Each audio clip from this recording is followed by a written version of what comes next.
تمهلوا تمهلوا. أنا مروان بن الحكم والي وحاكم المدينة، أريد أن أسألكم سؤالا. يا ابن الحكم، خير لك أن تلأف بنفسك ونفوس أصحابك وتتنحى جانبا عن طريق المعزين بمصاب الحسن بن علي، وإلا فقسما بالله العلي العظيم إن حالنا الآن حال إذا امتشقنا معها السيوف لن نترك منكم أحدا على قيد الحياة. يا عدي، قلت إنني أريد أن أسألكم سؤالا، فهل هذا هو الجواب على سؤالي يا عدي؟ إننا نريد أن يدفن الحسن بن علي في مسجد النبي بجوار جسد جده الرسول. ليس لكم هذا. يقول لا يمكن. لا يمكن. كلا لا يمكن. وهل أجاز بنو هاشم أن يدفن جسد عثمان بن عفان بجانب قبر النبي؟ لا شأن لنا بعثمان، إنما نتكلم عن الحسن بن علي. إن الحسن بن علي سبط رسول الله وحبيبه، وعثمان كان كاتبا للقرآن ومن أقرب أصحاب رسول الله. صح أنت أيها الكلب الأسود، فوالله إن امتدت يدي لسيفي هذه المرة لأضربنك ضربة تلحقك من ساعتك بجدك الملعون ابن الملعون.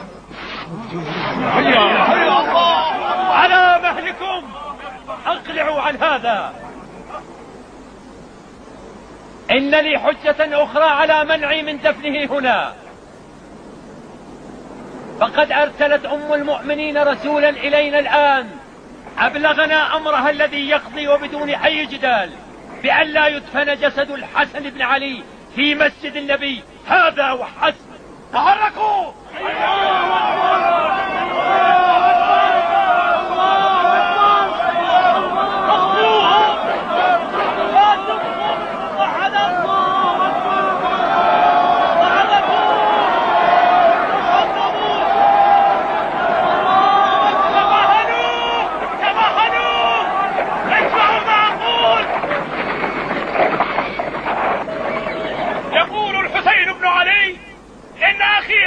قبل وفاته بأن لا يسفك دم مسلم قط عند دفنه،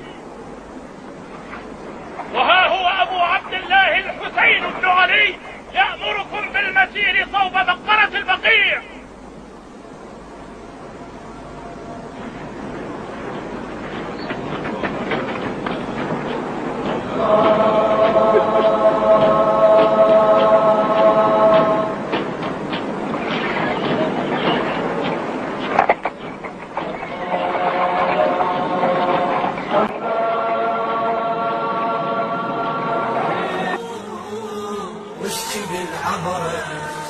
حسن مظلوم عاين القبر يا حيدر قوم واسكب العبرة. حسن مظلوم عاين القبر بعدك يا داح البار والحسن جدا صار من بعد كم من صار تدري يا حيدر بعدك يا داح البار والحسن كم صار من بعد كم من صار